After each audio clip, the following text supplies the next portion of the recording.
فيها حب فيها وجد واشتياق لا يحد فيها حب فيها.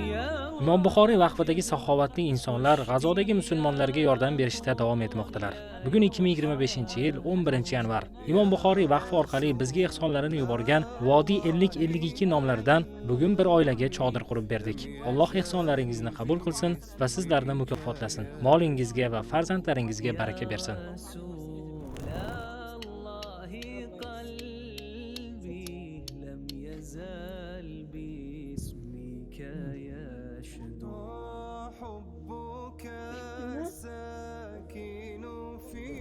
شكرا وقف إمام البخاري على هذا المجهود الكبير، بارك الله فيه.